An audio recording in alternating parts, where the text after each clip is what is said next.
Então vamos lá, gente, começamos?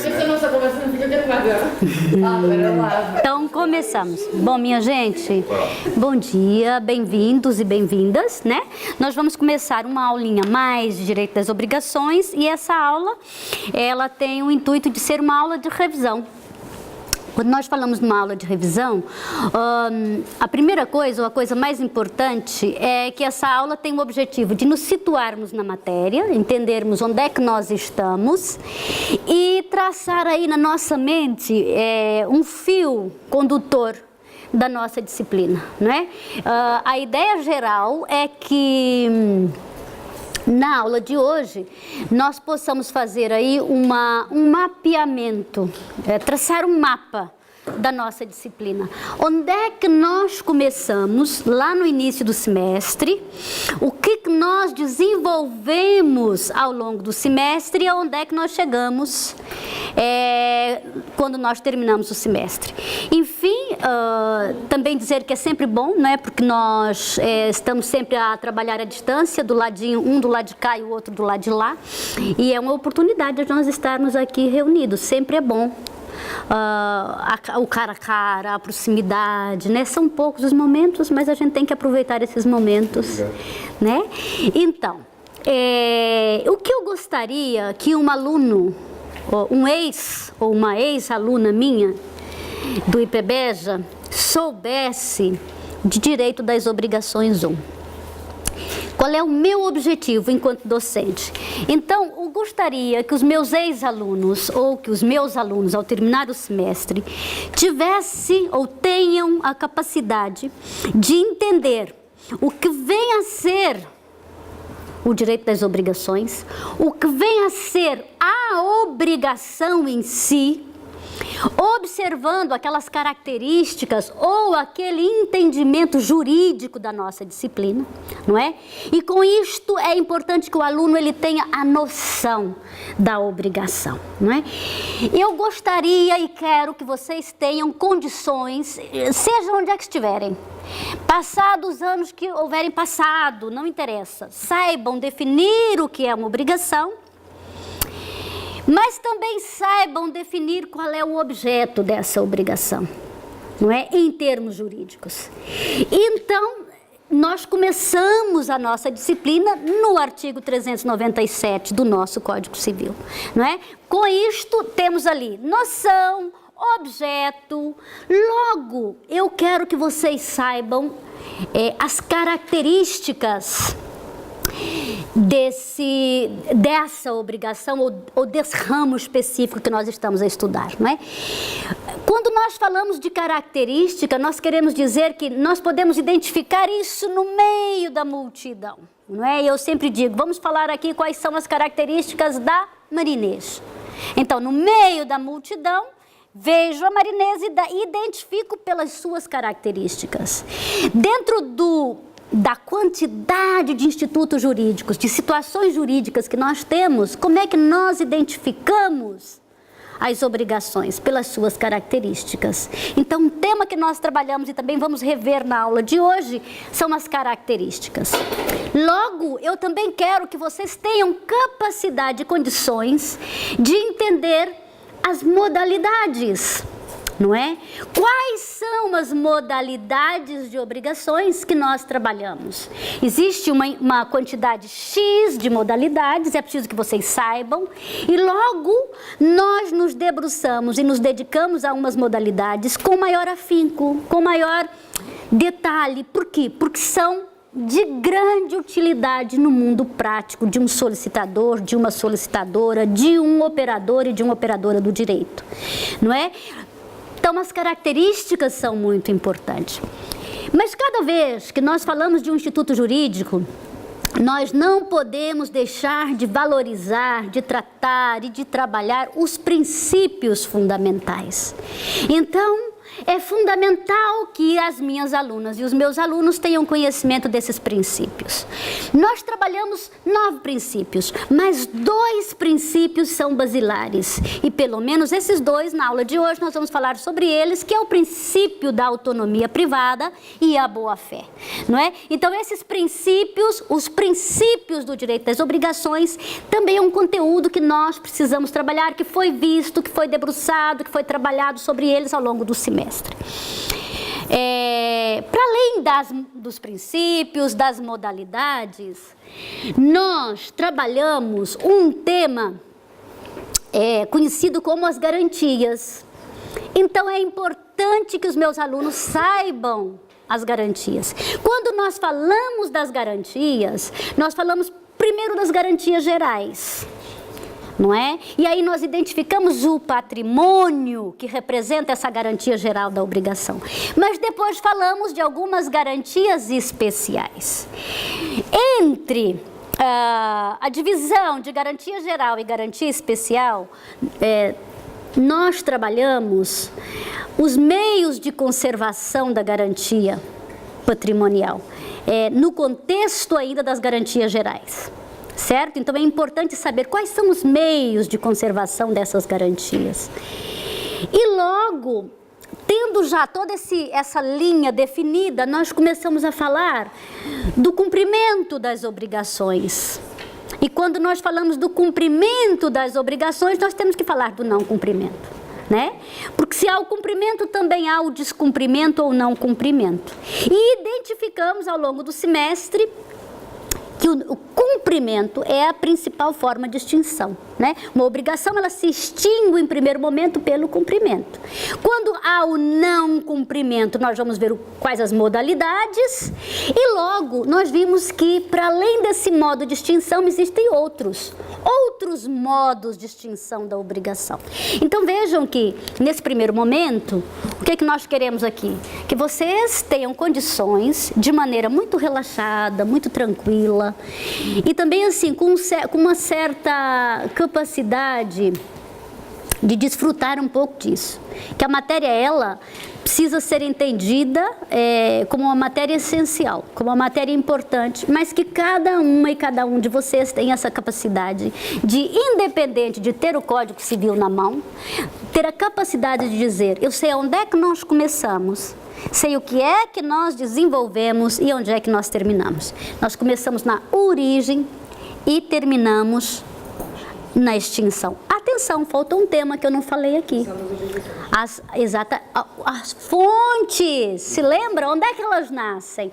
Eu esqueci de falar nesse mapeamento, mas vocês com certeza têm isso presente na vossa cabeça, né? O sistema de fontes, porque a parte da noção e das características, o próximo é o sistema de fontes. Onde é que ela nasce? Onde é que elas nascem?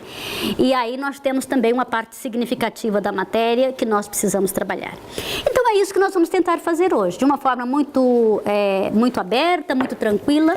Logo, eu gosto sempre de matizar que a aula de hoje, ela é mais do que uma revisão, uma aula de motivação, uma aula de alerta, não é, de método de estudo. Por quê? Porque todas as aulas, uma a uma, estão gravadas, o material está disponível na página, né? Os exercícios foram feitos, vocês têm também um questionário de elaboração que está lá, que acaba, esses instrumentos, essas ferramentas acabam por servir de guião para vocês terem condições de preparar umas boas orais, não é?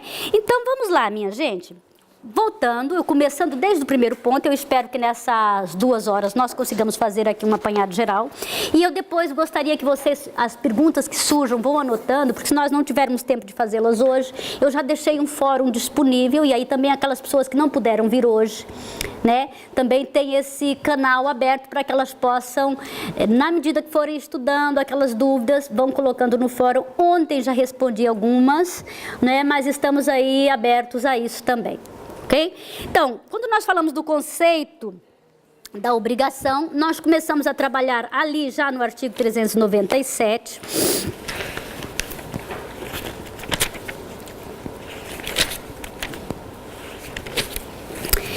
Título 1 das obrigações em geral, capítulo 1, disposições gerais e conteúdo da obrigação. Artigo 397, ele nos traz ali a própria noção de obrigação, e é importante falar, e nós deixamos isso também muito claro no material disponível, né, que há aqui várias acepções do termo. O termo ele é usado tanto na linguagem corrente como na própria literatura jurídica, de formas distintas, de diversas maneiras. E aí é óbvio, né? A palavra obrigação, ela quando ela é dita assim no nosso dia a dia, ela já tem um peso, né? Nós falamos, uma obrigação, é algo pesado, temos que cumpri-la, né? E em termos empíricos, é isso mesmo. Em termos jurídicos, também. Então, o que é que nós queremos distinguir dessa terminologia em termos empíricos, em termos geral e em termos jurídicos? Aquilo que nos interessa. Qual é a modalidade obrigacional que nos interessa?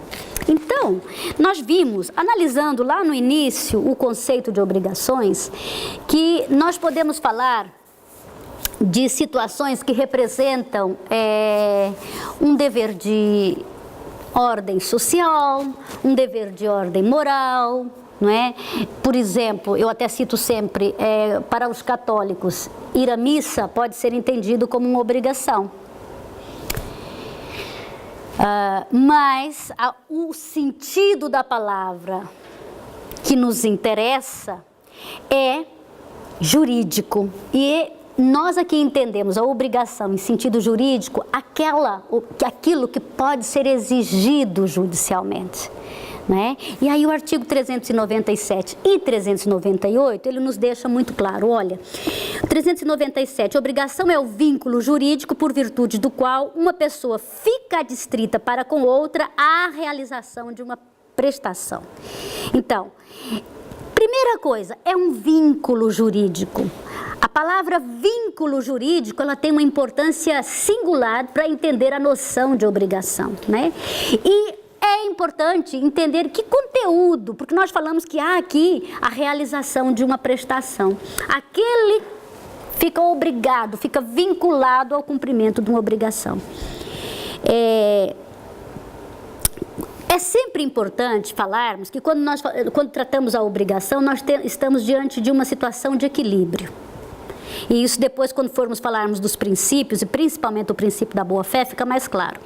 Quando nós falamos de obrigação, tem que haver uma contrapartida, tem que haver um equilíbrio substancial entre a prestação e a contraprestação, né? E isso tem a ver com princípios e tem a ver com noção de obrigações, certo? E aí nós passamos a entender o conteúdo, né? Olha, o artigo 398, ele fala do conteúdo da prestação e diz: as partes podem fixar livremente, dentro dos limites da lei, o conteúdo positivo ou negativo da prestação. E a prestação não necessita de ter valor pecuniário, mas deve corresponder ao interesse do credor digno de proteção legal. A grande pergunta é: o que não é digno de proteção legal? Exatamente, aquilo que não pode ser exigido judicialmente.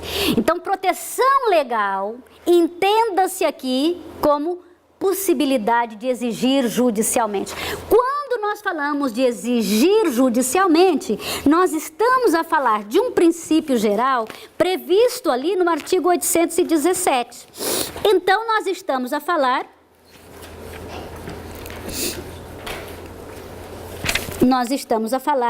desse cumprimento obrigatório, né, dessa realização coativa da prestação. Diz lá, 817, princípio geral, não sendo a obrigação voluntariamente cumprida, tem o credor o direito de exigir judicialmente o seu cumprimento e de executar o patrimônio do devedor nos termos declarados neste Código e nas leis do processo. Obviamente que ela é obrigação, porque ela tem proteção legal, ela é protegida legalmente. Protegida legalmente significa: posso executar o devedor.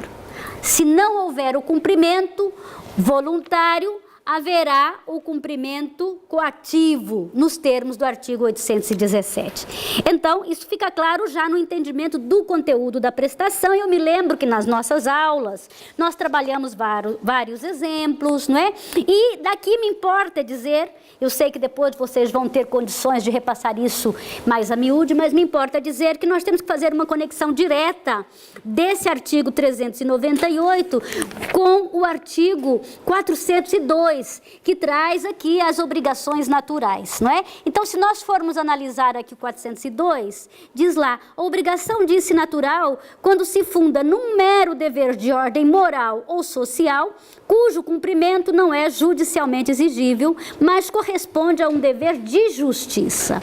E aqui nós estamos a falar, obrigação natural é um dever de justiça, mas não pode ser exigida judicialmente. Exemplos de obrigação natural. Então, há vários. Nós trabalhamos sempre dois, que é muito fácil de entender. Aquele senhor que sempre diz, não é, que para o seu afilhado lhe deixará aquela famosa casa ali da Porta de Mértola, quando ele terminar o curso de solicitadoria. Até porque o seu afilhado já leva 8 anos a fazer o curso. Ele ainda é da primeira turma, 2010. E o que é que ocorre? Já é uma esperança desse padrinho que seu afilhado termine. Olha, pronto. Mas já estamos em 2025 e nada do menino terminar. Bom, o seu padrinho nunca colocou isso em testamento e vem a falecer. Mas todos sabem naquela família que aquela casa era para o afilhado. O afilhado termina, não há nada em testamento. Os herdeiros têm que cumprir? Não tem que ficar publicado. Por isso que eu digo, não tem nada. Não tem nenhum requisito. No caso prático não tem. Então não tem que cumprir. Não tem que cumprir. Não tem que cumprir. Judicialmente não tem que Por cumprir. isso é que este artigo aqui, professora, peço desculpa, o 398.2 também remete para o 511. Exatamente, exatamente. Então, 511. Remete para o 511, que é a determinação da pessoa do credor. Exatamente. No 2, o 398.2 remete também para o 511, determinação da pessoa do credor. Exatamente. A pessoa do credor pode não ficar determinada no momento em que a obrigação é constituída, mas deve ser determinável sob pena de ser nulo o negócio jurídico do qual a obrigação resultaria. Então, aí pode ser uma situação de nulidade, não é? Mas na hora de determinar o objeto, o que tem que ficar claro é o que é uma obrigação natural e o que é uma obrigação civil. Então, o objeto da nossa matéria é uma obrigação civil. A obrigação natural é aquela que não pode ser exigida judicialmente, mas é um dever de justiça. Se nós formos olhar aqui, qual era a vontade do decujus? Que a casa fosse para ele, mas faltou requisitos de forma. É um dever de justiça, minha gente? Vamos lá. Veja só que os nossos critérios de dever de justiça, eles vão sendo flexibilizados ao longo dos tempos. Era a vontade do decujus. Os herdeiros vão fazer? Não. Pode até ser, mas em regra não vão fazer. Não há como exigir o cumprimento que não está em testamento. Agora, voltando para cá, outra situação ou outro exemplo de obrigação natural. Dívida prescrita pode ser exigida judicialmente? Não. É um dever de justiça? Se a Silvia me deve 10.000 euros, ela me deve 10.000 euros, ainda que a dívida está prescrita. Não é? É um dever de justiça. Não pode ser exigida judicialmente, é uma obrigação natural. Importante detalhe, que eu sempre... Pode explicar um bocadinho melhor, professor, essa da dívida prescrita? A dívida prescrita não pode ser exigida judicialmente, porque lhe falta... Ela é móvel ao fim de 6 meses prescrita. Exatamente. A dívida prescrita é uma dívida que transcorreu determinado prazo e não foi exigida. Então, ela acaba por estar prescrita, não pode ser exigida judicialmente. Agora, vamos imaginar aqui que o devedor paga uma dívida prescrita. E aí depois ele é informado por um amigo, mas essa dívida tu não tinhas que ter pago, ela é prescrita. Então ele te procura como solicitador e diz, olha, eu quero reaver a dívida, eu paguei. Então exatamente, não pode porque não há repetição do indevido nos termos aqui do artigo 403. 3, não é? Olha lá, não repetição do indevido. Não pode ser repetido o que foi prestado espontaneamente em cumprimento de obrigação natural, exceto se o devedor não tiver capacidade para efetuar a prestação, e aí nós estamos a falar da capacidade civil, não é? E a prestação considera-se espontânea quando é livre de toda a coação. Certo? Então, são situações específicas que nós temos que considerar ou temos que trabalhar aqui, também dentro dessa perspectiva de saber o que é, qual é o objeto da obrigação, né? E isto está no 398, seja bem-vindo, José. Se tiver mais alguém, pode entrar, tá? Não sei se tem como mandar uma mensagem ao pessoal. Ok, porque eu também... Exato, mas se quiser mandar para eles alguma mensagem que nós estamos na 3 e não na 10, eu agradeço, tá bem? Pois, obrigada. Então, só para ver se isto fica, imaginemos uma fatura da EDP que não é enviada por um lapso qualquer do organismo e é enviada 7 meses depois. Eu não tenho a obrigação... Não, olha, vamos com calma com isto. A prescrição, ela tem prazos distintos para diferentes tipos de obrigação, tá bem? Nós não podemos falar da prescrição como um prazo geral para todos. Exatamente. Então, cada obrigação específica, lá em direito do processo, vocês vão estudar prescrição. E aí vocês vão verificar que são prazos distintos para diferentes situações, tá bem? Então, o que tem que ficar claro agora é, se a dívida estiver prescrita, se ela realmente estiver prescrita, ok? Eu não creio que uma dívida da EDP prescreva em 6 meses, mas aqui deixamos isso à parte porque há outras situações, né? Ok. Tem que estar prescrito. Se estiver prescrita, acabou. Não se fala mais em cumprimento coativo, porque ela deixa de ser obrigação nos termos, o objeto em si, né, ele não é mais exigível, ela passa a ser uma obrigação natural, deixa de ser uma obrigação civil. Ok? Tá tudo bem até aqui? Vamos bem? Ok. Vamos lá. Então, veja só. Na verdade, são questões importantes que nós temos que considerar. Eu sei que na aula que está gravada, no dia que nós trabalhamos aí 2 ou 3 horas sobre esse tema, então eu gostava que vocês se debruçassem um pouquinho mais sobre isso, mas os pontos principais foram aqui tratados. Entender o que é a obrigação, qual é a sua noção, qual é o seu objeto, a diferença entre uma obrigação civil e uma obrigação natural, e, obviamente, a consequência do cumprimento de uma obrigação natural, né? A não repetição do indevido nos termos do 403. Isso é importante, ok? Pronto. Logo, nós também falamos da importância do direito das obrigações, né? Eu só gostaria de mencionar que a matéria, ela começa no artigo 397 e vai até o artigo 1250, dentro desse leque de artigos, há uma parte, direito dos contratos, que nós deixamos para o semestre que vem, nós não trabalhamos contratos, nós só trabalhamos contratos enquanto fonte das obrigações, e é importante estudá-lo enquanto fontes das obrigações. Por quê? Porque, principalmente naquela parte da formação dos contratos, da importância da declaração da vontade, nós podemos questionar nas orais, até porque é matéria importante para vocês, não só agora, mas também no decorrer do curso e no decorrer da vossa vida profissional. Então, aqui, com relação aos contratos, nós analisamos mais o contrato enquanto fonte. No próximo semestre, nós vamos ter aqui... uma matéria específica de direito dos contratos. Bom, depois nós falamos das características. Sobre a classificação dos contratos que vimos hoje. Exatamente. Fontes nós estudamos, formação contratual e classificação dos contratos. Na matéria do semestre que vem nós fazemos uma breve revisão, mas é importante vocês já terem isso presente, né? Porque é matéria que entra no descritor de direito das obrigações 1. Como está no descritor, nós temos que cumprir em direito das obrigações 1, até porque se vocês se transferem para outro curso, para outra faculdade, então isso tem que estar lá e tem que estar claro. Posso só dizer uma coisa aqui não tem a ver com a matéria. Esta aula hoje, e para os colegas que vão depois poder ver, esta aula hoje é muito importante para nós, porque nós perdemos as aulas todas. Já estão recuperadas. Já estão, já voltaram. tá? No mútuo, não era só do Vão ser administrativo? colocadas no mútuo, até à Pensei que altura. fosse só A professora Elsa ontem disse isso. As aulas foram recuperadas, que o Pedro recuperou as aulas. Não, todas, tá bem? Ok. De qualquer forma, por isso é que eu estou a fazer um resumo, porque eu sei que depois vocês podem, né, ter mais ali.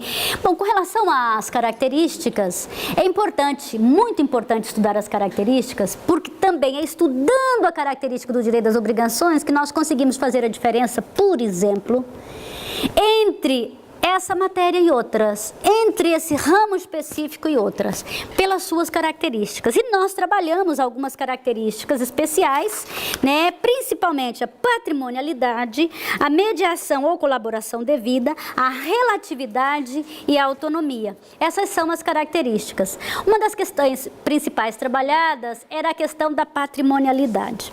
Ora, e aí temos que falar outra vez do artigo 398, porque lá diz assim, exatamente, olha só, o 398, as partes, a prestação, número 2, a prestação não necessita de ter valor pecuniário, mas deve corresponder a um interesse do credor digno de proteção legal.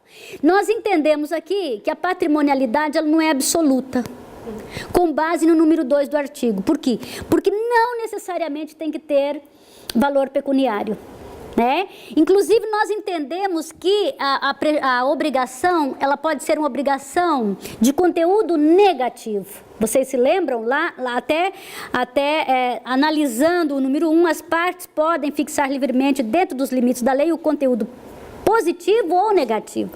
Por exemplo, eu tenho a obrigação de não fazer ruído para os meus vizinhos depois das 10. Isso é uma obrigação? É uma obrigação. Tem valor pecuniário? Não, mas é uma obrigação. Então, com isso, o que eu digo? A patrimonialidade, ela não é absoluta, mas ela é tendencial, certo? A grande maioria das obrigações tem um valor pecuniário, não é? E obviamente, quando eu descumpro, por exemplo, a obrigação de não fazer ruído, eu vou incorrer aqui numa responsabilidade civil e eu terei que indemnizar. Mas veja só que já tem todo um procedimento, eu não posso ir lá no 817, certo? Então veja que a característica da patrimonialidade, ela nos dá um elemento chave aqui para compreender por que ela é tendencial. Nós estamos a falar de um ramo do direito, voltando na importância, de um ramo do direito que move o mundo jurídico. Nós sabemos, por exemplo, que os contratos, que é a principal fonte do direito das obrigações, é um elemento chave de sobrevivência do cidadão, para o bem e para o mal. Não é? Nós estamos aqui hoje, certamente já realizamos 3 ou 4 contratos, ou 5 ou 6 ou 10, até chegarmos aqui. Desde o cafezinho que acabamos de tomar no bar já é um contrato de consumo, né? E de compra e venda. Vocês também celebraram uma matrícula junto a esta instituição. Temos ali um contrato, um acordo de vontades, onde uma parte tem que dar algo, a outra parte tem que dar algo. Veja só. Com isto, quando nós falamos dessa característica da patrimonialidade, nós estamos a falar da importância do nosso ramo, né? Porque todo mundo econômico, todas as questões pecuniárias, todos os conflitos contratuais são regidos pela nossa disciplina. Então, não precisa falar mais da importância da nossa matéria, até para vocês. E é óbvio que nós, num curso de 4 meses, não conseguimos abrir tudo, mas nós oferecemos a coluna dorsal e a intenção de que os nossos alunos saibam interpretar. Logo no dia a dia, de posse dessa capacidade interpretativa e das fontes, porque vocês já sabem onde é que está a base jurídica e a jurisprudência e a doutrina, vão buscando a vida e vão buscando mais informações. Mas essa patrimonialidade, ela tem que ser entendida como talvez a principal característica, certo? A característica tendencial do direito das obrigações. Então, podemos constituir uma obrigação que não seja susceptível de valor pecuniário? Sim, essa é a resposta, mas antes vocês têm que analisar aqueles pontos doutrinários, não é? Eu digo sempre lá no material que deixei para vocês que a doutrina mais antiga entendia que a obrigação não se podia constituir se não tivesse, mas o atual Código Civil Português afastou-se dessa orientação, como nós extraímos ali da própria interpretação do 398. E eu disse a vocês que nós adotamos, então, a posição de Menezes de Cordeiro, que afirma que existe uma patrimonialidade tendencial, né? E aí remetemos ao artigo 817 e ao próprio artigo 577, que convém fazer uma leitura. Segunda característica é a mediação ou colaboração devida. E aqui nós entendemos o direito das obrigações como um direito pessoal. E é no entendimento dessa característica, desculpe que às vezes sem me dar conta eu subo demais a voz. Eu estava acostumada a dar aulas para alunos com 80, agora com 10 fica difícil. Claro, sempre. A patrimonialidade tendencialmente absoluta temos no 817 e isso. Eu citei o 577 quando nós falamos aqui, né, da possibilidade de cessão de crédito, só para ter essa importância da patrimonialidade. Mas olha só, minha gente, quando nós falamos de mediação ou colaboração devida, o que é que vocês entendem? Porque o termo mediação ou colaboração devida, ele é um termo bastante abrangente. Sejam bem-vindos, desculpa o transtorno de mudança de sala, tá bom? Olha, também tem pro lado de cá, se quiserem ficar depois, mas fiquem bem, assim eu me sinto um pouco... Então, a mediação ou colaboração devida é...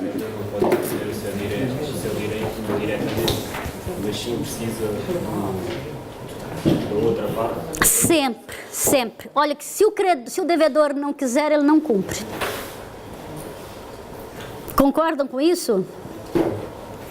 Quando você compra um computador ali na Vorten, e a Vorten não te entrega o computador,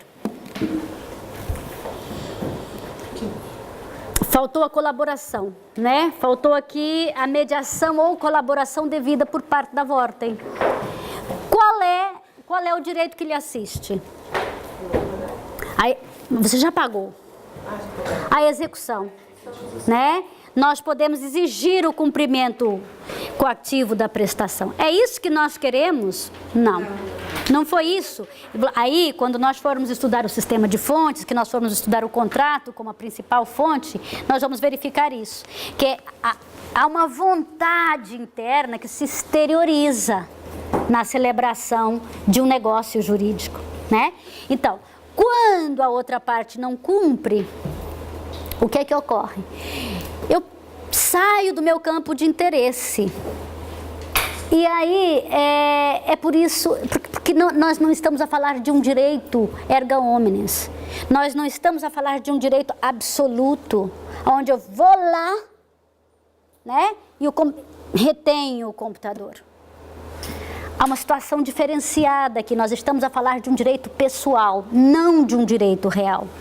Então, essa característica, ela nos permite entender as particularidades dos dois ramos. Porque, olha só, o que significa a mediação ou colaboração devida? Significa que o credor não pode exercer direta e imediatamente o seu direito, necessitando da colaboração do devedor para a satisfação do seu interesse, né? Só através da conduta do devedor, o credor consegue obter a satisfação do seu interesse. Então, quando eu contrato aquele senhor para reformar a minha cozinha maravilhosa, né? Vamos imaginar aqui, eu quero a minha cozinha maravilhosa. Eu não quero ter que recorrer a uma execução para exigir que ele me devolva o dinheiro que eu paguei, mais a indemnização, porque estamos diante de uma responsabilidade civil contratual, mas eu quero a minha cozinha no prazo convencionado. Então, aquele objetivo da minha obrigação, aquela prestação eu não tenho. Falhou. Veja só. Por quê? Porque é uma característica do direito das obrigações, a colaboração ou mediação devida. Se a outra parte não quiser, ela não cumpre, né? Ela vai ter que indenizar, ela vai ter que devolver o dinheiro, por N razões, inclusive o princípio do enriquecimento injustificado, que nós também já vimos, estudando os princípios, mas o objetivo eu não tenho. Então, mediação ou colaboração devida é uma característica que vocês devem estudar e devem entender por que ela é importante, certo? Temos esta matéria especificada em algum articulado específico? Não. Aqui nós estamos a teorizar, não é? Com base também no... Mas vamos citando o próprio 398, ele nos permite a aplicabilidade dessa teoria, né? Da interpretação do artigo. Falamos da relatividade... Exatamente. Falamos da relatividade... e aí, é importante entender a relatividade sob dois prismas. O prisma estrutural, e nesse sentido se refere que o direito de crédito se estrutura com base numa relação entre credor e devedor, sempre, né? A estrutura está na presença dos dois sujeitos, credor e devedor, e através de um prisma da eficácia. Nesse sentido, se refere que o direito de crédito é eficaz contra o devedor e sempre contra o devedor, não é? Só a ele pode ser oposto e só por ele pode ser violado. A característica da relatividade, ela também nos permite diferenciar esse direito dos direitos reais, porque aqui nós não estamos a falar de um direito contra terceiros, né? A eficácia se dá em razão da estrutura. E a estrutura obrigacional é um credor e um devedor, ou vários credores e vários devedores, mas enfim, nessa relação pessoal entre elas, né? E que depois a eficácia é essa. A eficácia não é erga omnes. Ela é uma eficácia relativa à pessoa do credor e do devedor. Falamos da autonomia, que é uma outra característica, e aqui pela expressão autonomia, nós temos que considerar como aquela característica de que o direito das obrigações, ele está regulamentado por uma parte específica do nosso Código Civil. Tudo aquilo que se sobressai do artigo 397 até o artigo 1250, não é direito das obrigações. Pode configurar uma obrigação, e aí vamos ver, voltamos à noção de obrigação, ela é genérica, mas ela é regulamentada por outro ramo do direito, né? Muitas vezes uma pessoa, um leigo, ele poderia dizer assim, mas por que é que vocês do direito gostam tanto de complicar as coisas? Não é complicar, isso é metodologia, né? O direito é uma ciência e, como tal, tem um objeto específico e uma metodologia específica. E para facilitar a sua aplicabilidade e para permitir que haja uma certa harmonia, um equilíbrio social, imagine o mesmo juiz ter que trabalhar com direito administrativo, com direito comercial, enfim, nós estaríamos aqui numa situação caótica, né? Então nós temos aqui situações distintas, regulamentação distinta, doutrina distinta, jurisprudência distinta, muito embora haja conexão entre elas, mas metodologicamente nós temos que ter consciência da importância dessas características. E é direito das obrigações o que entra entre o artigo 397 e o 1250. Não é importante, minha gente, decorar, mas é importante aprender a estruturar, aprender a organizar o conhecimento na vossa cabeça. E isso é possível com um exercício muito simples, né? Eu sei que agora vocês já não esquecem mais, é aqui. E que característica nós estamos a falar? Da autonomia, certo? Bom, basicamente, nós falamos dessas características, da importância de cada um.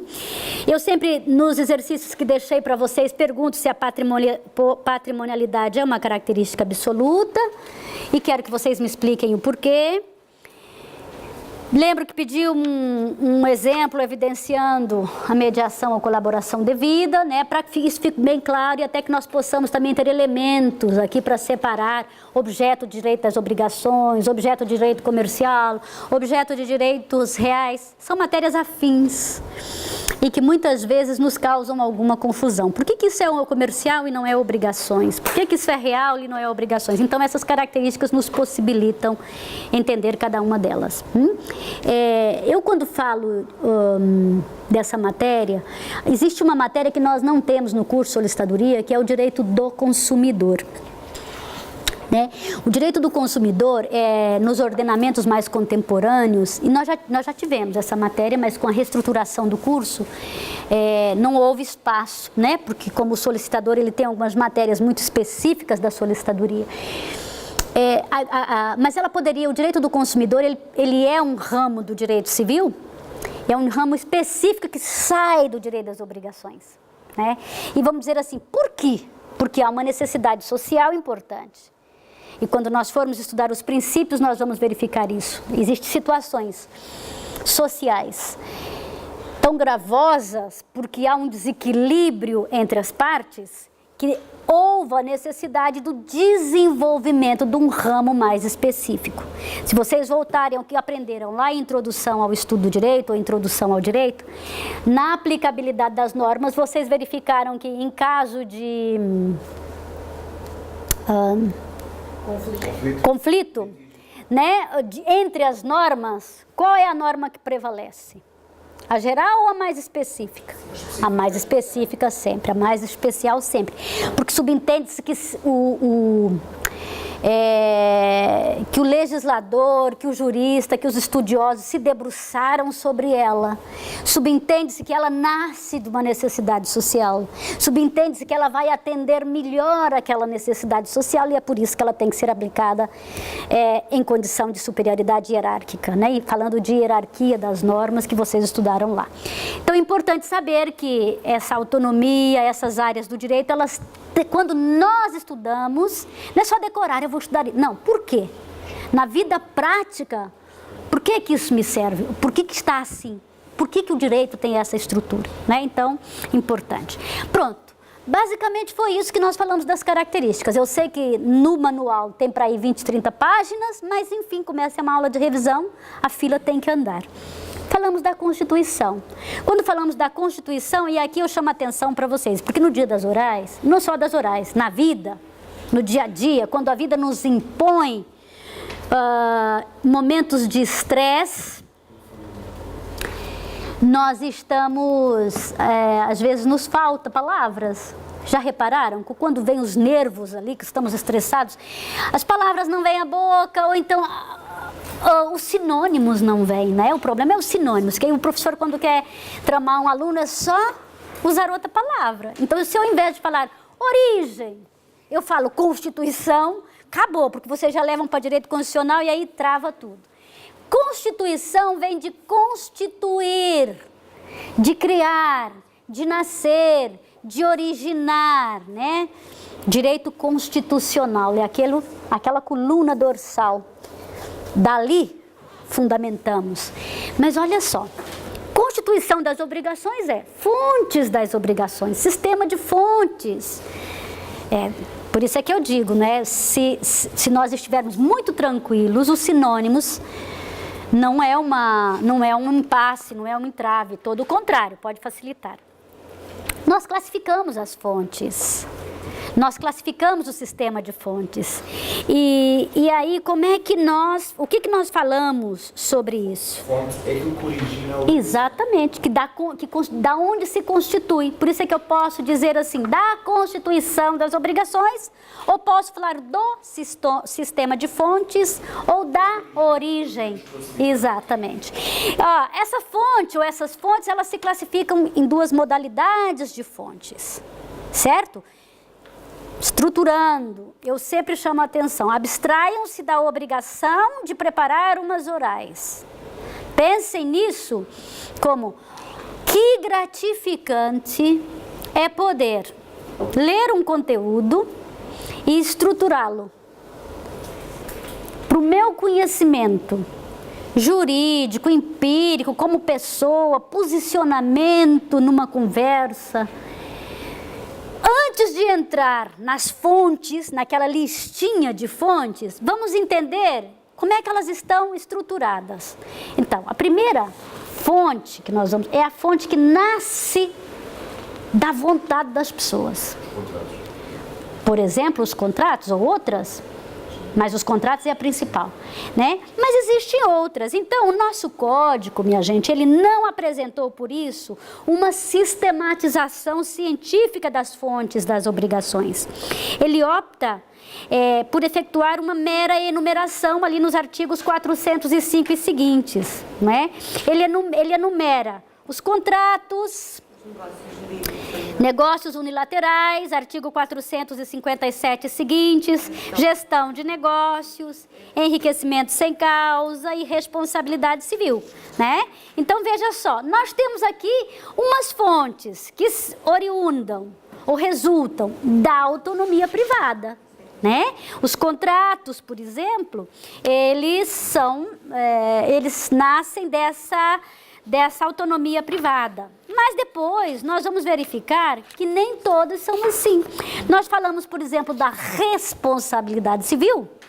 A responsabilidade civil, ela não nasce da autonomia privada, ela nasce de uma ação ou omissão do agente que vem causar dano a outrem nos termos do artigo 483 e seguinte, né? Então, essas são as principais situações introdutórias com relação à constituição das fontes. Pronto. Então, o que nós fizemos ao longo do semestre? Nós trabalhamos cada uma dessas modalidades. Fizemos uma aula sobre contratos, fizemos uma aula sobre gestão de negócios e aí sucessivamente, né? Então, o que é que nós temos que antes de adentrar em cada um deles, porque nós vamos falar rapidamente de cada um deles, nós temos que ter claro aqui que as fontes das obrigações resultam da autonomia privada e o principal exemplo é os contratos. Que são contratos?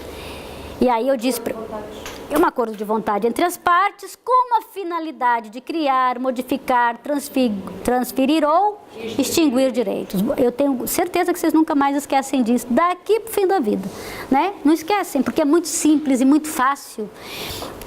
Já fica inserido como parte do nosso patrimônio, né? A definição de contratos.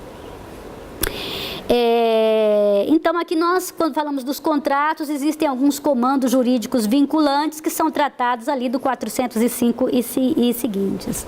Mas nós vimos também que, excepcionalmente, as obrigações podem resultar de negócios jurídicos unilaterais, onde apenas uma das partes, no exercício da sua autonomia privada, estabelece para si uma vinculação através da constituição de uma regulação, de uma relação jurídica obrigacional nos termos do 457. Eu sempre tive aqui alguma dificuldade de perceber estes contratos unilaterais. Nós vamos falar dele já, tá bom? Porque realmente, às vezes a gente fala assim, na verdade, o negócio unilateral, ele é falado, mas não é chamado de um contrato unilateral. O negócio jurídico unilateral é uma coisa, o contrato unilateral é outra. Eu vou responder logo. Não, deixa eu responder logo para depois não esquecermos, porque a pergunta dele tem algum cabimento. As pessoas sempre dizem assim, olha, como é que é possível existir um contrato unilateral?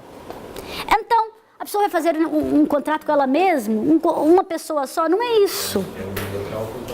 Exatamente. Exato. Não existe contrato unilateral. Nós, quando falamos de um contrato unilateral, nos referimos aos efeitos, né? Por exemplo, uma doação é um contrato unilateral se for uma doação pura e simples. Por quê? Se tem duas partes. Então, e aí nós já entramos nos contratos, tá bem, minha gente? E aí fica mais fácil. Olha, quando nós estudamos o contrato como fonte, o que é preciso? É preciso entender aqui uma fase chamada de fase de formação dos contratos. Importantíssimo. Quando nós falamos da formação dos contratos, nós temos que entender as formas de expressão da vontade admitidas. A a análise do artigo 217 e seguintes, tá bem? Depois vocês vão fazer uma lida nesses artigos, sem estresse, tá bem? Sem estresse, porque o que eu quero? No primeiro momento é que vocês saibam onde é que começa a parte de formação dos contratos, a partir do 217, porque estamos a falar no na formação ainda. O contrato em si é o 405, mas lá antes nós falamos da formação deles.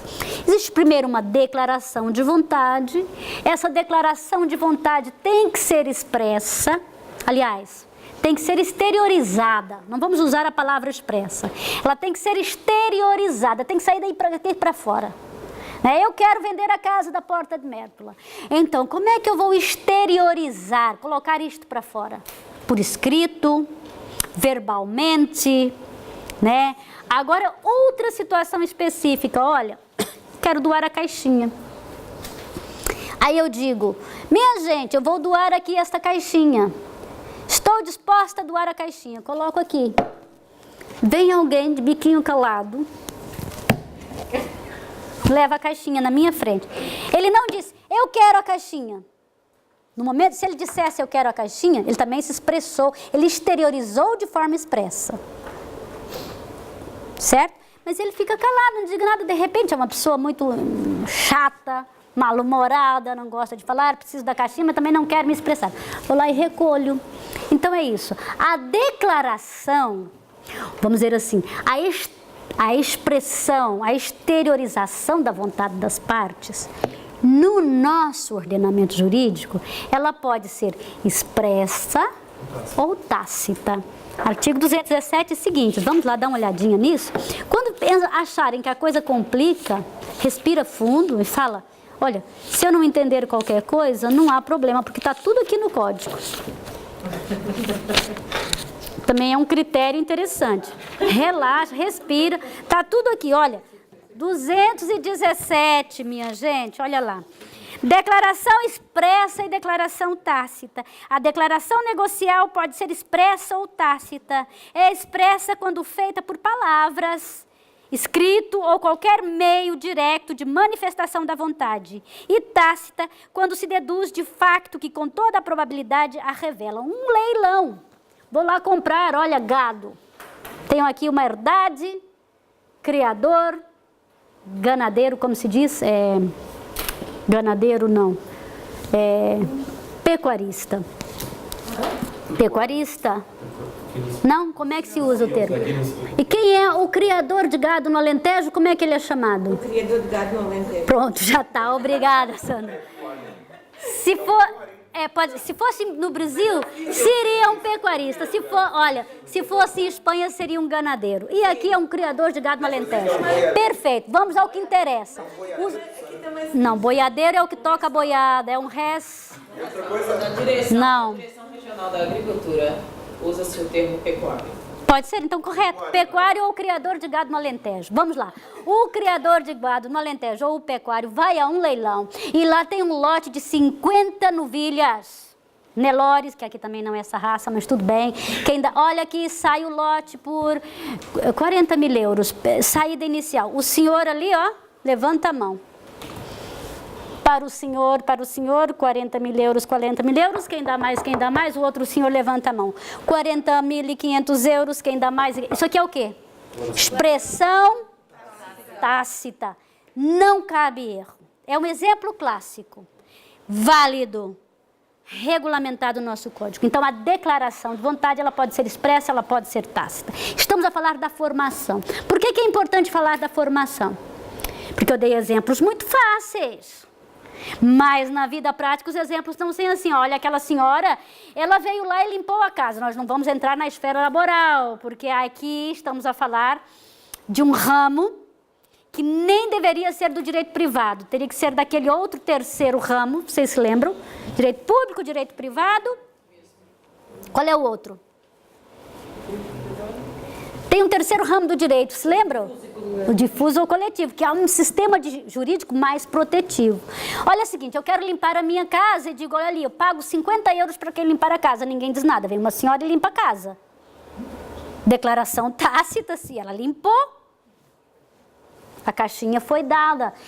São exemplos, tá? Eu digo, mas depois, vocês como solicitadores ou como futuros advogados, que eu não sei, aparecerá lá conflitos que você tem que depois provar ante um tribunal que aquilo admite-se, não admite-se. É isto mesmo, né? Então, nós temos que também ter isso aqui de forma clara. Tá feito. O que é a declaração expressa? É aquela que é feita por escrito ou verbal, oral. A tácita, através de sinais, qualquer meio inequívoco, que não haja dúvida. Um leilão, por exemplo, um sinal, né? Então, para que haja um contrato, tem que haver uma proposta, tem que haver uma exteriorização, tem que haver uma declaração. A proposta tem os requisitos importantes. Atenção ao artigo 224, ao artigo 226, ao artigo 230, porque nós estamos a falar aqui de como essa proposta tem que ser estruturada e se ela é revogável, se ela é irrevogável. Algumas características que nós tratamos ao longo do semestre que eu gostaria que vocês repassassem. Quais as características de uma proposta? Quais as limitações de uma proposta? A proposta é revogável, é irrevogável? São questões que eu costumo perguntar nas orais, mas que depois nós voltamos a estudar em direito dos contratos. Estudamos a classificação dos contratos, tá bom? Eu não digo que é uma matéria de pouca importância, porque não é, mas eu volto a falar dos contratos no próximo semestre, mais pormenorizado. Mas dei uma lida, pelo menos, nessa classificação. Fazer alguma questão da... Geralmente faço. Olha aí, cite-me aí, vamos dizer assim, a classificação dos contratos que você conhece.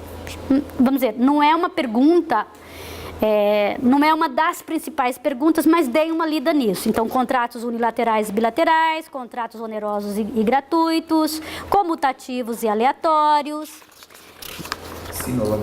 sinalagmáticos, consensuais e reais, solenes e não solenes, nominados e inominados. Repito, contratos é matéria do próximo semestre e nós retomamos desde a formação contratual, tudo de novo, de maneira mais profunda para o próximo semestre. Mas quero que leiam. Por quê? Porque é matéria dada, é matéria do nosso de escritor e, como eu disse, amanhã ou depois vocês estão em outra casa e já sabem isso, porque foi dado, porque é matéria que está no nosso de escritor e tem que cumprir, tá bom? Pronto, falamos dos negócios unilaterais como fonte das obrigações, e aí, para que não haja dúvida, então vamos lá, minha gente, retomando, na verdade, quando nós falamos em fontes, depois dos contratos, nós verificamos aqui os negócios unilaterais como fonte das obrigações, né?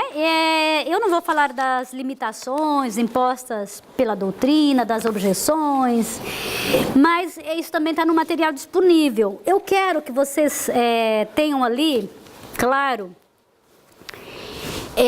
que há umas limitações impostas pela lei, certo? Então, na verdade, esses negócios unilaterais, artigo 457 seguintes, ele fala aqui dos negócios unilaterais e estipula quais são os negócios unilaterais e seguintes.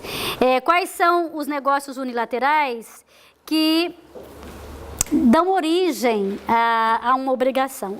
E o artigo 457, ele traz esse princípio geral quando ele disse: a promessa unilateral de uma prestação só obriga nos casos previstos em lei. Então, tem uma limitação legal aqui, né? Tem que estar na lei, que essa situação é fonte de obrigações. E aí, na lei, nós vamos encontrar ali a promessa pública, no 459, né? 458 também, promessa de reconhecimento de dívida. Promessa de cumprimento e reconhecimento de dívida, promessa pública e os concursos públicos que nós também falamos. Então, eu sei que tem material para vocês darem uma lida, quero que deem uma lida, né? E observando sempre essa limitação legal. A promessa pública tem que ser anunciada automaticamente. ainda? Exatamente. Olha, tá ali, ó, a promessa pública, ela tá mesmo no 459. Aquele que, mediante anúncio público, prometer uma prestação a quem se encontra em determinada situação ou pratique certo facto, positivo ou negativo, fica vinculado a essa promessa. Eu não posso sair por aí prometendo e depois não cumprir. A promessa pública, ela tem uns requisitos específicos, mediante anúncio público. Salvo engano, nós fizemos... Exatamente. Eu acho que nós fizemos um exercício sobre isso. A diferença é que tem as especificações, como prazo, júri... Tudo, tá? Tem que estar ali claro. Cuidado, gente, olha, cuidado, promessa pública e concurso público são diferentes. A promessa pública, eu acho que foi aquele exemplo do sportinguista e do benfiquista ou algo assim. Isso. Lembram desse caso prático? Pois. E já um concurso público, por exemplo, eu proponho aqui um concurso de redação. E o concurso público tem Exatamente, pois é. Nem falo daquele concurso de cargos públicos, porque já é direito administrativo, é outra história. Estamos a falar aqui no âmbito do privado, o artigo 463, ele é muito claro, né? Então, as partes propõem um prêmio, algo através de um concurso. Um prêmio de literatura, um prêmio de teatro, um prêmio de redação. É um negócio que está ali, que está previsto e que é fonte de obrigação. Tem que ser cumprido nos termos do 463. Pronto, então, minha gente, acho que dá para nós entendermos os negócios unilaterais com base nessa restrição legal. Um exemplo, como é que você melhora a questão da promessa de cumprimento e reconhecimento? Promessa de cumprimento e reconhecimento de dívida. Artigo 458. Se alguém, por simples declaração unilateral, prometer uma prestação ou reconhecer uma dívida sem indicação da respectiva causa, fica o credor dispensado de provar a relação fundamental cuja existência se presume até a prova em contrário. A promessa ou reconhecimento deve, porém, constar de documento escrito, se outras formalidades não forem exigidas para a prova da relação fundamental. O que é uma relação fundamental? É a relação que deu origem, né? Vamos imaginar que a Irina deve ao Zé. E eu vou assumir a dívida da Irina para com o Zé. Então, como é que eu faço isso? Uma declaração unilateral minha, onde eu assumo a dívida. Ora, o Zé, ele está isento de provar o negócio fundamental, o que deu origem a isso. Ele não tem que fazer nada, né? Eu tenho o direito de assumir a dívida, né? E isso, a partir desse momento, eu assumi. Então, agora essa obrigação é minha. Por quê? Porque a promessa de cumprimento ou reconhecimento de dívida, ela é uma fonte obrigacional. Tá bom? Cuidado! Existem formalidades? Existem. No mínimo, por documento escrito. No mínimo, porque às vezes, de acordo com cada caso concreto, a lei pode estipular mais requisitos formais que devem ser considerados, tá bem? Nós fizemos alguns exercícios e quando forem analisar esses negócios unilaterais como fonte das obrigações, o que é importante? Qualificação, ou seja, quais são os negócios qualificados no nosso Código Civil que podem ser fontes das obrigações, quais os requisitos deles, não é? E realmente como que se caracteriza essa obrigação surgida, né? Ela é uma obrigação válida, ela é uma obrigação exigível, etc, etc. Nós falamos da gestão de negócios como fonte das obrigações.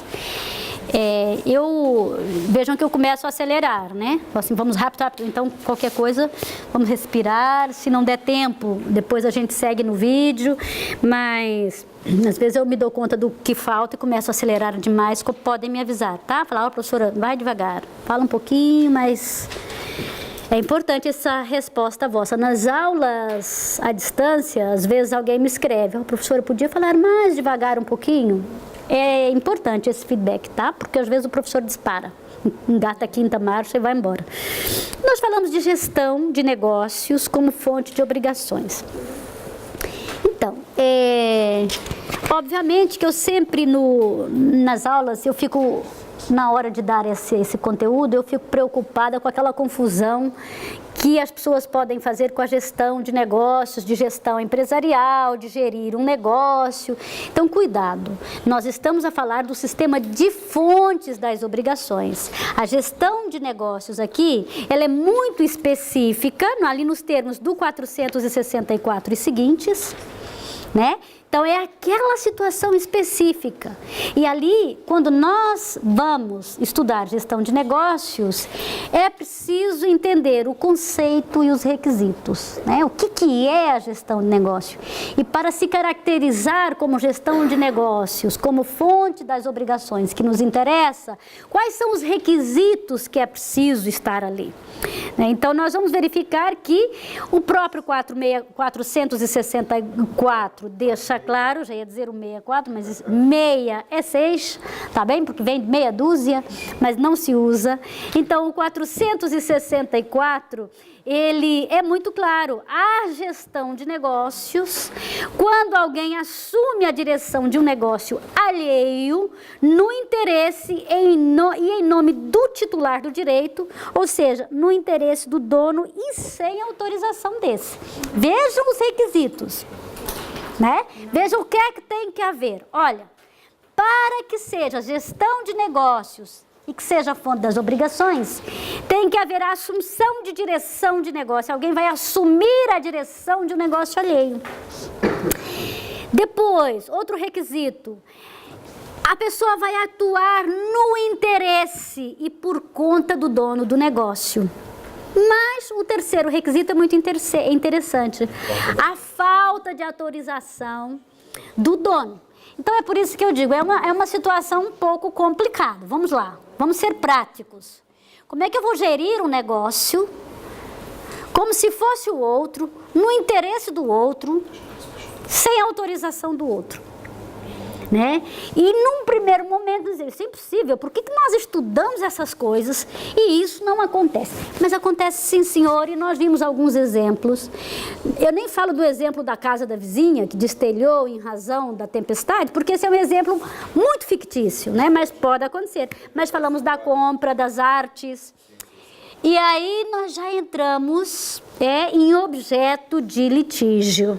Situações fáticas do mundo dos negócios que muitas vezes nós temos que deparar na gestão de negócio para saber se houve realmente obrigação ou se não há obrigação aí nos termos que a gestão de negócio propicia. Então, analisar aqui essa questão, requisitos, é uma coisa que vocês têm que saber. E eu quero saber quais são os efeitos da gestão de negócios. É possível que eu pergunte isso nas orais. Quais são os efeitos da gestão de negócios? Então, você vai ter que me dizer aqui os efeitos jurídicos para o gestor e os efeitos jurídicos para o dono, certo? E, obviamente, que dentro disso você tem que me dar a devida fundamentação legal, aí com base nos artigos 465 e seguintes, que vai falar aí desses efeitos, ou desses deveres e obrigações, tanto do dono como do... 65 e seguintes. Isso. Obrigações do gestor é fácil do dono do negócio. Isso, tá bem? Aí vocês, é só analisar aquela questão da aprovação, o que é a aprovação. Nós temos alguns casos, alguns exercícios também feitos. Do dono 468. Isso, por isso que eu digo, 465 e seguintes, vocês vão encontrar das duas partes e os efeitos jurídicos pertinentes. Mas quando nós falamos também do sistema de fontes, nós falamos do enriquecimento sem causa, que muitas vezes é chamado também de enriquecimento injustificado. Dentro do conceito do enriquecimento sem causa, nós podemos dizer que ele é conhecido como locupletamento à custa alheia. É uma palavra difícil, né? Um pouco usual, mas que nós podemos ouvir com muita tranquilidade esse termo locupletamento à custa alheia, ou seja, aquele enriquecimento.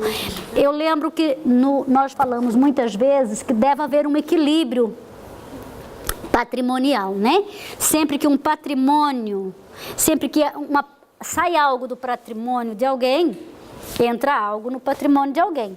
A vida, ela é equitativa, né? Nós estamos ali aquela relação de equilíbrio entre as partes. Quando sai algo do patrimônio de uma pessoa e entra no patrimônio da outra, sem que seja uma doação, pode ser que haja um enriquecimento injustificado. Então, obviamente,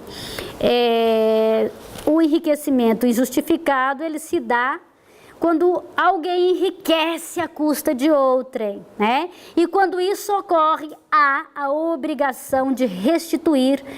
E o próprio artigo 473, ele nos deixa isso bem claro. E é obrigatoriamente por má fé? Não necessariamente. Não necessariamente. Tá bem?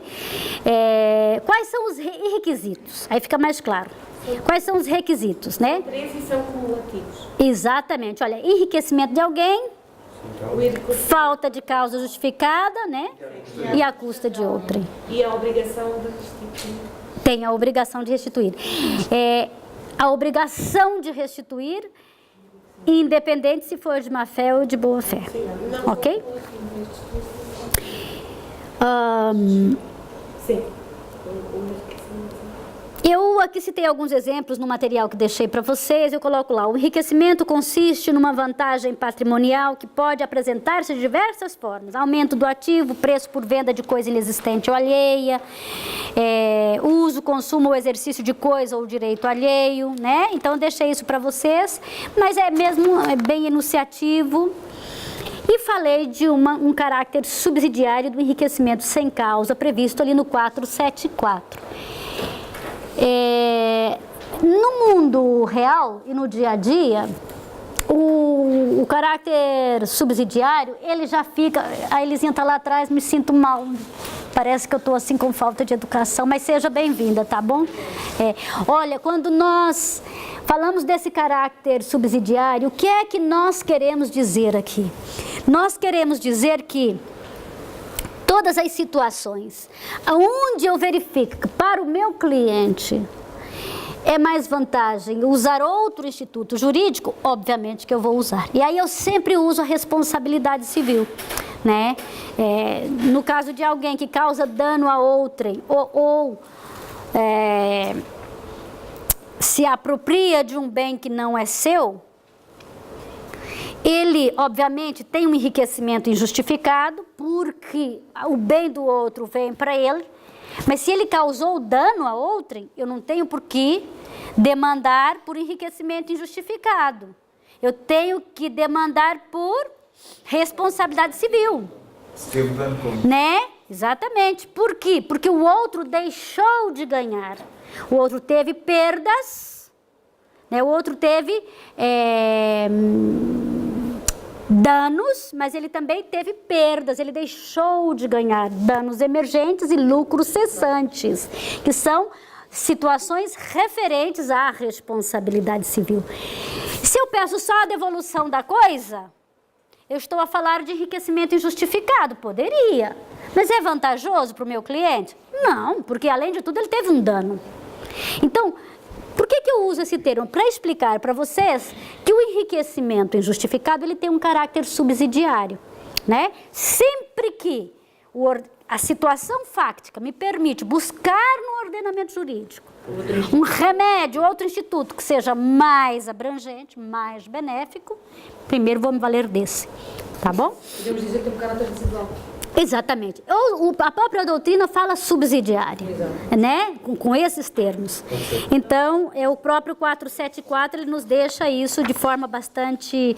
Eu deixei no material para vocês a seguinte frase: o caráter subsidiário do enriquecimento sem causa, como fonte de obrigações, é um ponto importante porque propicia um maior benefício às vítimas, quando estipula a possibilidade de aplicação de outros institutos de maior abrangência, como a própria responsabilidade civil, por exemplo, tendo como medida tudo aquilo em que a vítima foi lesada, né? Então, é mesmo uma observação para identificar qual é essa característica ou esse caráter subsidiário.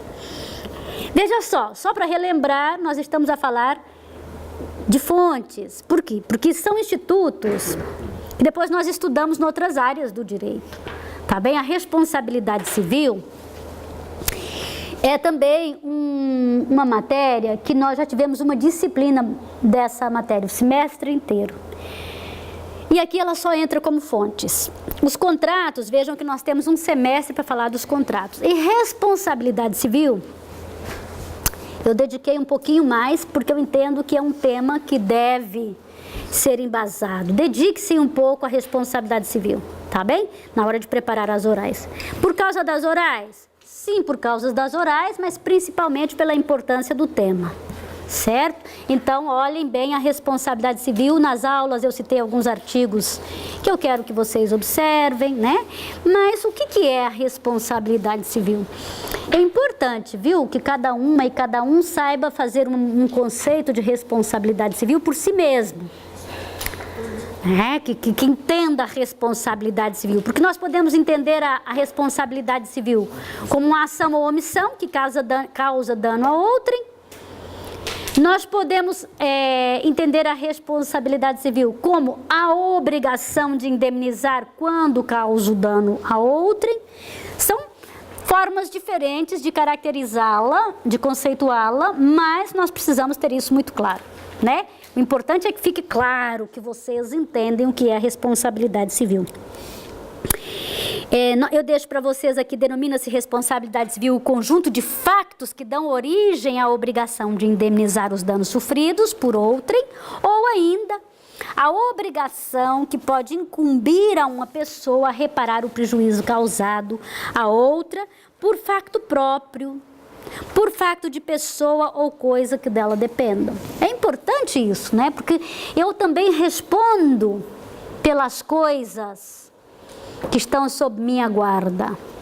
Eu também respondo pelas pessoas que estão ligadas a mim, como os meus funcionários, os meus filhos menores, os meus tutelados e curatelados, né? Vejam que eu respondo por essas pessoas, por quê? Porque faz parte, eu posso ter que responder. Então, quando nós vamos conceituar a responsabilidade civil, nós já temos que saber, puxa, então eu vou ter que ir lá naqueles artigos do código, ó, você já tem uma ideia de como estudar. Eu tenho que ler pelo menos um artigo que fala disso, responsabilidade por coisas, responsabilidade por animais, responsabilidade por empregados, subordinados. Vocês têm que ter aí essas respostas para um pequenino caso prático que eu posso dar. Olha, uma situação assim, assada. Um detalhe importante, eu vou estar a fazer as orais com o professor Francisco Cravo. E eu gosto muito, porque ele nessas horas faz uns pequenos casos práticos sobre a responsabilidade civil.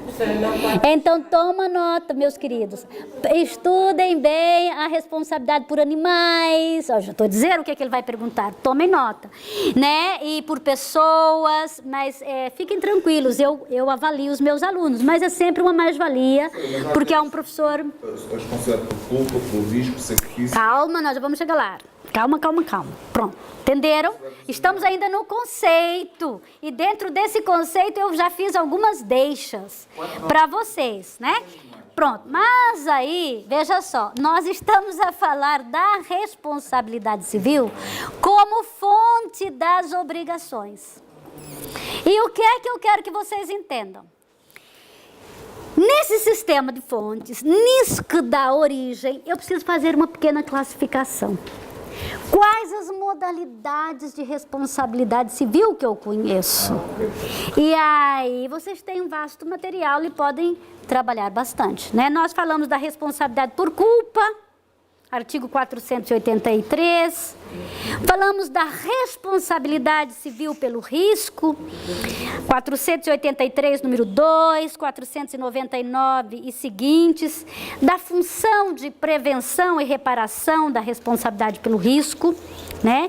Porque quando nós falamos da responsabilidade por culpa, nós falamos de uma função preventiva e punitiva. Falamos da responsabilidade pelo sacrifício, para que nós possamos entender. E uma coisa importante, eu disse para vocês na aula que nós temos que verificar que quando nós estamos a classificar diferentes modalidades de responsabilidade civil, sempre a mesma coisa. Nós só estamos a olhar para ela de diferentes perspectivas, né? Quando eu falo responsabilidade civil por culpa, responsabilidade civil por ato ilícito, responsabilidade civil extracontratual, aliás, contratual, eu estou a falar basicamente da mesma coisa, com pouquíssimas diferenças, mas basicamente são formas diferentes de ver o mesmo objeto, certo? Quando eu falo de responsabilidade civil extracontratual, responsabilidade civil pelo risco, eu estou basicamente a falar da mesma coisa desde outra perspectiva. Então, quando forem estudar a classificação, esse esclarecimento que eu estou a dar também facilita, tá bom? Vocês vão dizer assim, existe 6 tipos de responsabilidade civil? Se calhar existem 3, mas com diferentes perspectivas, tá? Basta olhar e vocês conseguem. É quando nós falamos aqui das características, aliás, da classificação dos contratos, né? Contrato unilateral, contrato gratuito, se calhar são outras formas de ver o mesmo contrato, né? O contrato sinalagmático com o oneroso, são 2 formas diferentes de ver o mesmo contrato. E aqui com a responsabilidade civil acontece a mesma coisa. Então nós falamos da responsabilidade contratual, falamos da responsabilidade extracontratual, falamos da responsabilidade extracontratual, também podemos chamá-la de delitual, por atos ilícitos.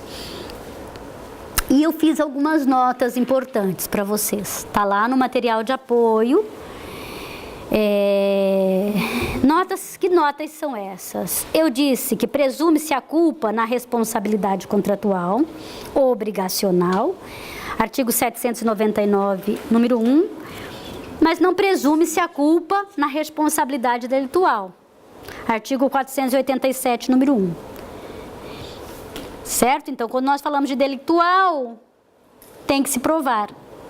Quando nós falamos da contratual, obrigacional, o próprio descumprimento já é a prova.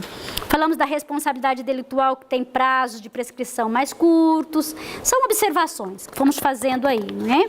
E logo falei da teoria da responsabilidade objetiva e responsabilidade subjetiva, né? Quando nós falamos da responsabilidade civil subjetiva, se inspira na ideia da culpa. Veja, é outro modo de referir-se à responsabilidade por culpa, por ato ilícito, delitual. Veja só, né? São formas diferentes de ver o mesmo objeto. Então, ela é subjetiva porque depende do comportamento do sujeito. Por isso é que ela é chamada também de subjetiva. E falamos da responsabilidade civil objetiva, que não depende do comportamento do sujeito. Mas ambas as duas, como se diz aqui, ambas estão dentro das extracontratuais, da responsabilidade.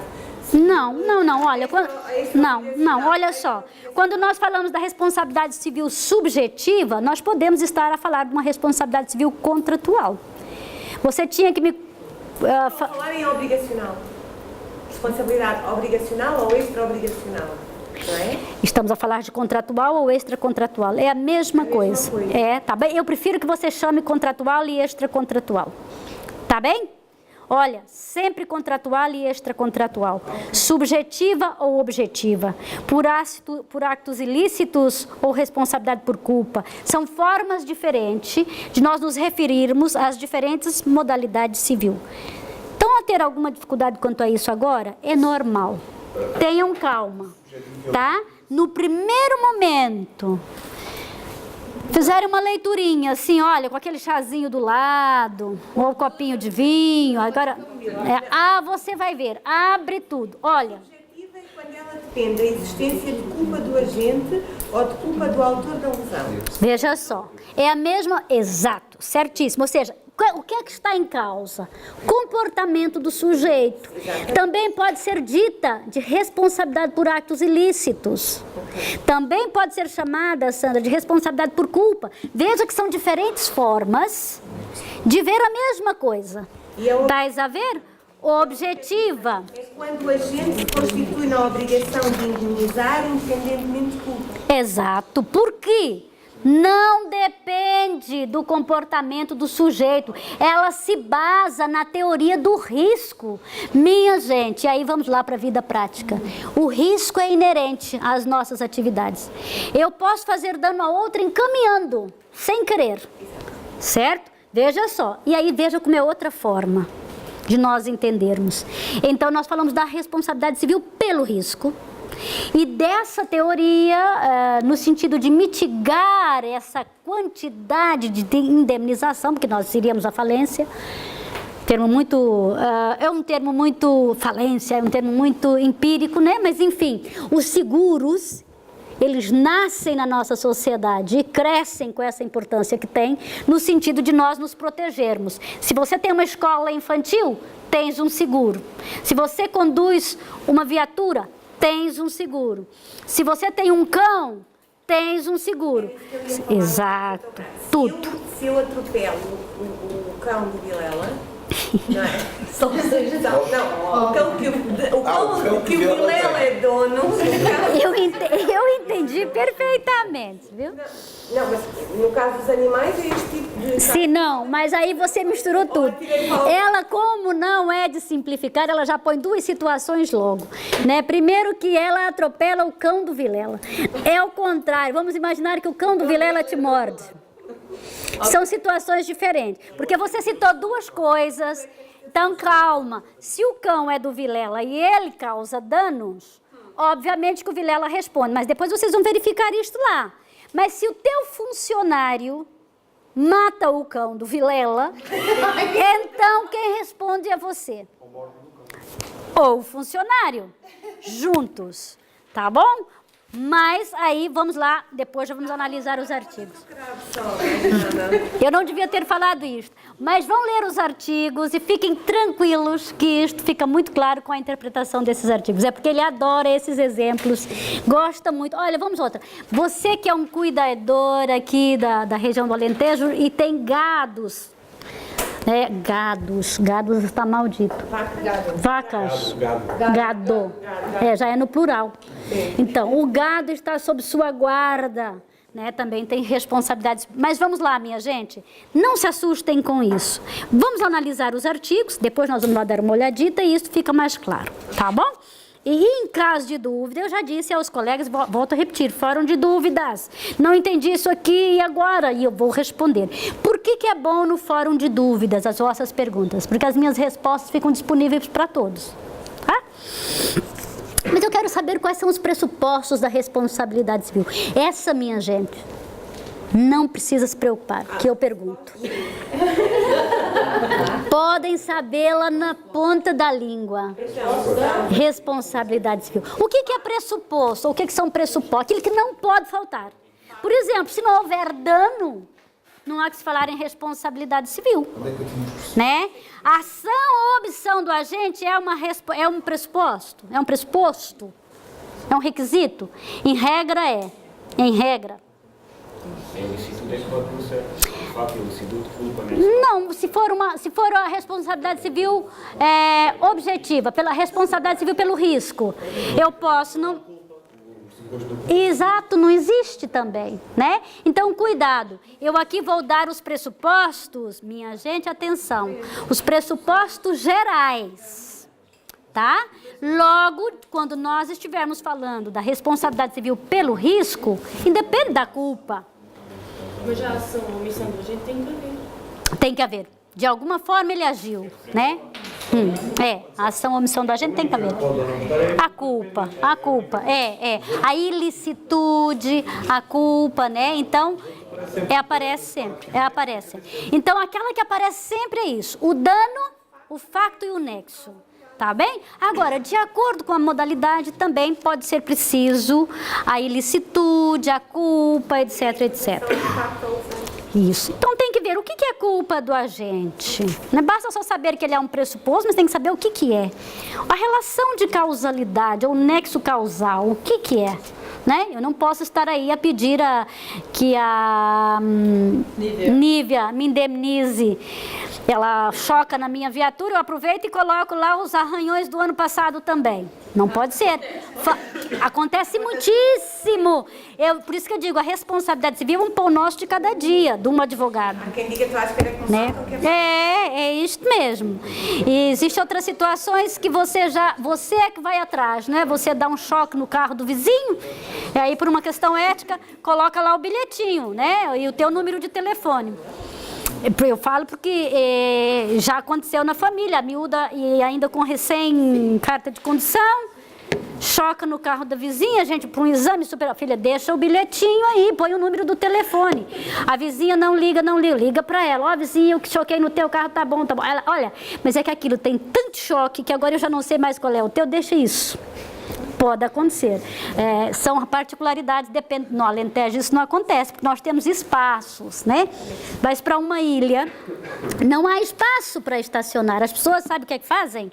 Teu carro, elas empurram o teu carro com o delas. Os carros são horríveis, tudo amassado. Você chega num lugar desse, não tem costume? Ai, meu Deus, amassei o carro do vizinho, deixa lá. Olha, pelo amor de Deus, deixa isso para lá, o carro já está todo amassado. São essas questões, mas minha gente, são questões importantes, o nexo de causalidade. Eu não posso pedir os arranhões do ano passado no acidente que ocorreu hoje. Então isso também tem que ficar claro. O dano experimentado pela vítima é um requisito. Olga. Pode ser uma coisa menor, mas a questão da culpa diz que é avaliada pela diligência do bom pai de família. Exato. O termo bom pai de família, primeiro é um termo extremamente machista, não é, gente? Vamos lá. A linguagem de gênero no nosso ordenamento jurídico, ela é tremenda. A mãe de família, ela é muito mais cautelosa. Né? Já viram como é que uma filha trata de um filho, uma mãe trata de um filho? Até o cheiro do malfeitor ela identifica. Então, é isso. Deveria ser da mãe de família, ou pelo menos dos responsáveis, ou da autoridade familiar, alguma coisa, né, nesse sentido. Mas vamos lá, o que é isso? Muito difícil de avaliar. Muito difícil, é uma questão subjetiva. Como é que eu vou avaliar se a pessoa teve cuidado ou não? Então, nós temos esses parâmetros que ainda assim não são específicos, o juiz não tem como pegar nisso, mas ele tem uns critérios, né? médio, não é? Exatamente. Nós falamos isso, o que é? Quando nós falamos da culpa, gente, porque quando nós estudamos a responsabilidade civil numa disciplina específica, nós trabalhamos detalhadamente, mas se calhar lá em direito penal vocês estudam isso, o dolo e a culpa, ou dolo e culpa. Porque eu sempre digo que o dolo ele é o estágio mais avançado da culpa, né? Pelo menos a doutrina coloca isso. Porque a culpa, ela pode ser caracterizada pela imperícia, pela imprudência, pela falta de cuidado, pela negligência, né? Então, quais são os critérios para avaliar? Então se coloca isso, os critérios de uma mãe, de um pai, porque representam o máximo cuidado com algo. É quando nós estamos na posse de algo alheio, nós temos que cuidar da coisa como se sua fosse. E esse é um critério também que o juiz analisa. Será que quando você arrenda um imóvel, arrenda um carro, você cuida dele como se fosse seu? Né? Porque esse é um critério de justiça, é um critério, é um juízo de valores que na hora de resolver um litígio, ele tem que ser considerado, o juiz tem que ter pautas para trabalhar, né? Eu sempre digo que o direito, mesmo que nós estamos naquela área do direito privado, ele sempre se caracteriza por aqueles princípios gerais que fundamentam a nossa sociedade, viu, José? Então esse é um desses. Né, aquele princípio fundamental de ordenamento social que nós temos, seja no direito privado ou no direito público. E tem que haver o dano experimentado pela vítima. Gente, analisar, então, responsabilidade civil como fonte das obrigações, com um pouquinho mais de atenção, analisando o Código Civil seco. Pega o Código Civil naqueles artigos que eu citei e vamos lá dar uma olhada, tá bom? Bom, falamos também dos princípios. Né? Quando nós falamos dos princípios, são vários. E eu vou pedir para vocês fazerem encapé, como se diz em castelhano, reforçar aqui 2, tá bom? Leiam todos, mas reforcem 2, o princípio da autonomia privada e o negócio jurídico.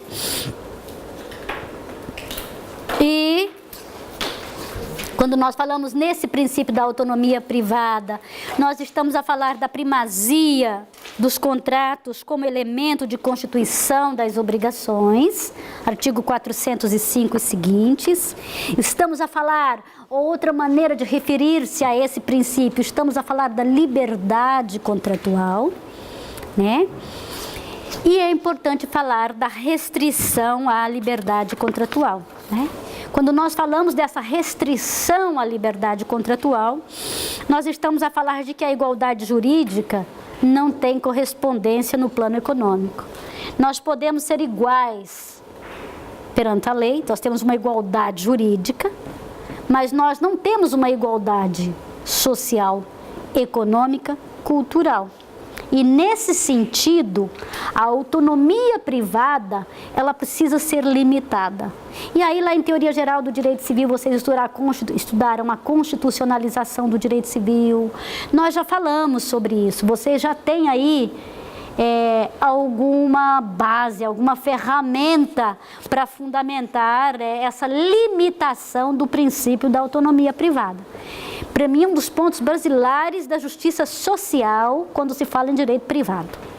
Porque senão, nós estaríamos no mundo onde o que tem mais, pode mais. E é assim, não se iludam. Mas temos algumas ferramentas, algumas iniciativas que demonstram algum cuidado. E é nela que nós temos que nos agarrar, aprender e melhorar. Então, nós temos que falar disso, né? A igualdade jurídica, ela existe? Sim, formalmente sim, mas cuidado. Para que haja igualdade, eu tenho que respeitar as devidas diferenças, senão não há igualdade. E nisso nós verificamos que a ordem jurídica, ela abandona esse paradigma da tutela absoluta da autonomia privada para estabelecer, em certos casos, uma tutela da parte mais fraca, para que haja, né, um equilíbrio. Então, nos deparamos aí com restrições à liberdade de celebração dos contratos. E nós temos elementos chaves, nós temos iniciativas, cada país tem as suas. Nós podemos aqui falar de algumas interessantes, né?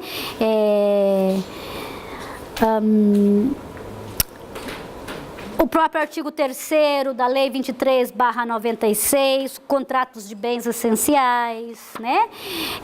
Falamos de um dirigismo contratual ou dessas restrições à liberdade de estipulação. Falamos, então, aqueles contratos submetidos a um regime imperativo. Falamos do controle dos contratos de adesão ou pré-estabelecidos e chegamos às cláusulas contratuais gerais. Aquelas que estão no final do Código Civil, não é? Exatamente. Qual é o Decreto-Lei 486/85? Então, alguns artigos eu quero que vocês prestem atenção, mas principalmente, gente, não é decorar os artigos, até porque eles estão lá. Eu quero que vocês consigam fundamentar do que nós estamos a falar, dessa restrição à liberdade contratual. O que é isto? O que é? 485. É 446 ou 476? 446/85. Isso, tem uns códigos, Elisa, que está bem no final, como leis avulsas ou leis complementares, tá bom? São as leis contratuais gerais. Então, minha gente, o que eu quero aqui? Presta atenção aqui, isso é importante. Nós temos duas modalidades de estudantes. Nós podemos até ter um estudante que tira 20 ou 18, porque ele é uma máquina de decorar. E não tem outra, é um método irrefutável, não tem jeito. Olha, imagine que eu faço uma pergunta e o aluno me responde tudo como está no manual. Eu tenho como eu tirar aqui suplanta os meios quantitativos, supera o qualitativo, é um método, é uma característica desse aluno, ele pode tirar a nota. E depois você diz assim, como é que aquele profissional que tinha nota 20, quando era aluno, agora não é um bom profissional. Então nós temos aqui várias matizes. Temos o bom cidadão, temos o bom profissional, tecnicamente, completo, não completo. Quando eu falo disso aqui, eu só estou alertando para isso. Cuidado, né? Não precisa memorizar os artigos desse decreto-lei, mas precisa entender a importância do decreto-lei. O que ele quer, não é? O que é essa restrição à liberdade contratual? Onde é que nós nos situamos nessa sociedade onde nós fazemos parte? Qual é o objetivo disso? E aí nós vamos verificar que é muito simples. Procurem ler os preâmbulos e a matéria deixada, né? Porque nós vamos verificar que a lei, ela tem que intervir no sentido de restringir a liberdade de estipulação, e ela se realiza, ou ela realiza esse objetivo através de regulamento. E esse é um modelo, esse é um exemplo. Alguns artigos nós estudamos. Eu sugiro a vocês os 9 primeiros artigos. Fazer uma lida. Não precisa decorar nem nada. Até de questão de formação, não é, para a vida prática. Isso, os 9 primeiros artigos, leiam, porque ali está tudo. Tá bom? Logo depois, vocês no futuro, quando encontrarem uma... quando forem ali, já sabem do que é que se trata. O princípio do ressarcimento dos danos, minha gente, nós falamos desse princípio também. Eu citei o princípio da boa-fé e o princípio da autonomia privada, né? Mas o princípio do ressarcimento dos danos é aquele que nos leva à responsabilidade civil. Então, nós falamos disso também, mas está claro já, porque estudamos a responsabilidade civil. E o princípio da boa-fé, eu gostaria que vocês dessem uma lida.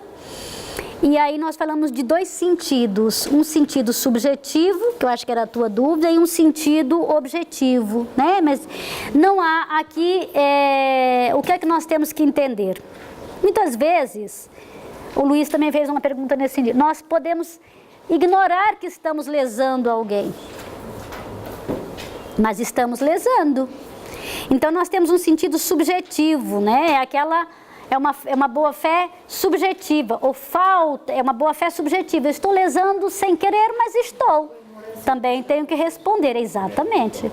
Certo? E depois tem um sentido mais objetivo, aquele normativo que diz respeito à própria norma de conduta. Então, se nós formos falar do sentido objetivo, um bom exemplo, o artigo 1260, se formos falar de um sentido objetivo, tem um sentido mais normativo, artigo 227, 239, 334.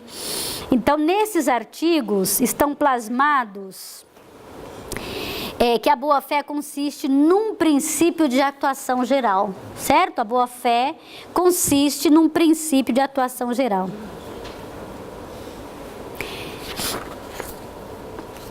É um princípio muito importante, tanto que ele aparece em 70 artigos do nosso Código Civil, né? Falamos de outros princípios, falamos do princípio da responsabilidade patrimonial, que nos remete ao artigo 817, se alguém não cumprir voluntariamente, cumpre coercitivamente. Por quê? Porque isso se fundamenta no princípio da responsabilidade patrimonial, né? Então, são questões relativas aos princípios que nós estudamos e que eu quero que vocês deem uma repassadinha, tá bom? Tema importante, que eu também faço, quando eu falo, todos os temas são importantes, mas tem uns que eu foco mais perguntas. Olha, o tema das modalidades, das obrigações, eu faço muitas perguntas. Porque no dia a dia, né, as obrigações solidárias, as obrigações conjuntas, elas acabam por ser aí de grande aplicabilidade prática. Então é um tema que nós também temos aí. Como foram percebidas as obrigações divisíveis e indivisíveis? Ótimo, porque eu não falei muito delas, acho que nós só fizemos a leitura. Tem algumas modalidades de obrigações que nós só fizemos uma breve leitura, né? Existem situações em que nós não podemos... Qual é o artigo? É o 534. Algumas modalidades de obrigações nós não aprofundamos, mas é importante dar uma lida, sim, e ter um entendimento dessas obrigações, tá bem? Vamos ler rapidamente as obrigações divisíveis e indivisíveis. Artigo 534, obrigações divisíveis. São iguais às partes que têm na obrigação divisível os vários credores ou devedores, se outra proporção não resultar da lei ou do negócio jurídico. Mas entre os herdeiros do devedor, por exemplo, depois da partilha, serão essas partes fixadas proporcionalmente às suas cotas hereditárias, sem prejuízo do disposto no artigo números 2 e 3 do artigo 2098. Nós já estamos todos cansados? Não, é o que eu falei, eu só mencionei algumas, fizemos algumas leituras. Algumas eu só fiz menção e não foi dado mesmo. Eu fiz especial atenção. E por quê? Deixa eu te explicar, José. Quando nós recebemos a matéria Direito das Obrigações, ela é uma matéria que é dada obrigações 1, obrigações 2. Direito das Obrigações 1 é 1 ano. Nós temos 3 meses, então nós temos que focar naqueles pontos e depois sugerir leitura e manual, porque não há. Mas quando nós falamos nessas obrigações divisíveis, situações de divisibilidade de como devem ser cumpridas, né? A própria lei estipula ou as partes podem estipular. Que de certa forma, quando nós falamos das obrigações solidárias, por exemplo, já há uma estipulação legal, né? Olha, a parte tem que cumprir o todo, desde que obedecidas, né, o benefício da ordem, etc, etc. Mas a parte tem que cumprir o todo porque a obrigação é solidária. Então, na verdade, alguns tópicos, como eles estão inseridos na interpretação de tópicos principais, eles ficam ali meio que deixados de lado mesmo, viu, José? Por isso que eu digo, mas a pergunta é pertinente, né? Então, essas obrigações divisíveis, elas obedecem esses critérios, como nós podemos observar no próprio 534, tá? Olha, tanto as obrigações divisíveis ou as próprias obrigações pecuniárias, obrigações alternativas, ainda falamos rapidinho, porque o próprio nome induz a interpretar ou essa ou aquela, né? Obrigações de moeda específica, até porque são situações de ordem prática menos interessantes, se é que se pode dizer isso, ou de menos aplicabilidade, tá bem? Ok? Não precisa, não entra para as orais, mas como é importante que dei uma lida, sim, a matéria é importante. O que eu não dei, não entra, tá bem? Pode até, e assim, minha gente, eu falo porque, aí vocês têm a dúvida, professora, mas há outro professor no júri. Tudo que o professor perguntar é válido. Se ele perguntar algo que eu não dei, ouço, participamos, mas não considero. Quem avalia sou eu. Fiquem tranquilos. Não precisa dizer nada, diga que não sabe. Ou se quiser dizer, professora, a matéria essa não foi aprofundada, não há nenhum problema. O que você vai dizer não interessa. O importante é que o que eu vou avaliar? Eu vou avaliar a matéria que dei, porque quem avalia sou eu. E o professor, quando ele é o responsável da matéria, eu posso fazer as perguntas que eu quiser, mas quem avalia é ele. A menos que depois nós possamos chegar num determinado, olha isso, a plena harmonia. Porque nós temos 3 meses para dar um conteúdo. Se você olhar no descritor da disciplina, já existe o conteúdo que vai ser dado. E eu posso dar mais conteúdo do que está lá? Posso. De fato, tem professor que dá. Não há nenhum problema. É bem-vindo. Mas o que eu não posso é dar menos. Isto não. Eu dou o conteúdo que está lá. Certo? Então, a matéria que é cobrada é o conteúdo que está no descritor e o conteúdo que a professora ministrou. Se o outro professor quiser fazer a pergunta, obviamente que pode. Nós estamos ali para aprender, é um momento de aprendizado. Agora não será avaliado. Fiquem tranquilos e tranquilas, tá bom? Então, minha gente, dentro dessas obrigações, as modalidades são importantes, vocês têm lá. Eu quero que vocês saiam daqui com uma convicção de que há pluralidade de sujeitos, E quando eu falo que há pluralidade de sujeitos, pode ser no polo ativo, pode ser no polo passivo, certo? Quero que saibam com segurança o que é uma obrigação solidária, o que é uma obrigação conjunta ou parciária, que saibam explicar a possível confusão com essa terminologia. Vou repetir. Esta parte aqui é complicada. Ficamos perdidas. Então, eu quero que vocês saibam, mas não é saibam decorado, não. É que saibam lá dentro, para daqui para o resto da vida, porque vocês vão precisar desse conteúdo. E digo uma coisa, minha gente, matéria que entra no exame da ordem, mesmo. E matéria do dia a dia, como se diz, ganha-pão, tá bom? Daquilo que a gente come lá no escritório, lá no vosso gabinete de solicitadoria. Tem que saber as obrigações solidárias e os seus efeitos. As obrigações conjuntas ou parciárias e os seus efeitos. Certo? O que é uma obrigação solidária? Quais são os requisitos? Onde é que ela está fundamentada? Depois, quem cumpre uma obrigação solidária, veja só que nós estamos a falar de pluralidade de sujeitos. Pode ser no polo passivo, pode ser no polo ativo. Quem cumpre uma obrigação solidária, que direito é que ele tem? Nós já vimos que ele tem um direito de regresso. Como? Que tipo de obrigação nasce do cumprimento de uma obrigação? Uma obrigação conjunta. Quero isso tudo. Eu sei que é fácil. Professor, isso é tão fácil, está tão mastigado, né? Qual é a principal comida nossa aqui no Alentejo? Migas. Como? Migas. Isto já é migas, né? Porque se fosse no Brasil seria arroz com feijão. Mas estamos no Alentejo, já é migas, porque todo dia ela repete a mesma coisa. Todo dia, todo dia. Não é de graça. Eu tenho orgulho disso, porque eu vou te falar uma coisa para você. Metade da população, dos alunos do direito, sai das obrigações sem entender disso, porque o professor usa um linguajar tão rebuscado.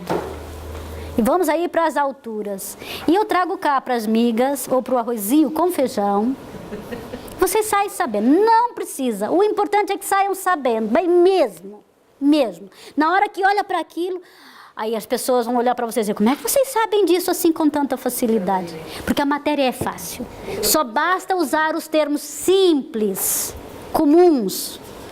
Logo vocês colocam o rebuscado que quiserem nas vossas petições, mas agora nós temos que aprender. Então é isso. A Mafalda, ela é devedora junto com a Tatiane e a Elisinha.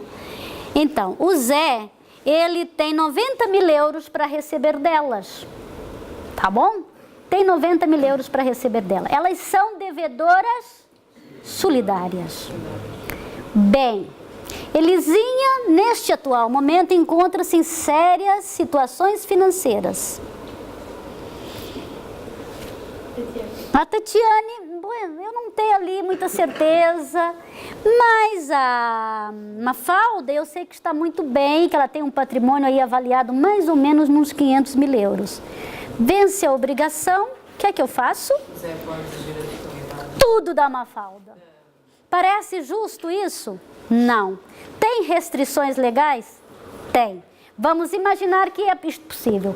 Cobro diretamente da Mafalda. Qual é a obrigação da Mafalda? Pagar tudo. Por quê? Porque ela assumiu uma obrigação solidária. Ela vem, senhor solicitador, e agora? Mas eu não posso, vou cumprir a parte das outras? Vai, sim senhora. Né? Então, agora ela cumpre a parte das outras, como é que fica?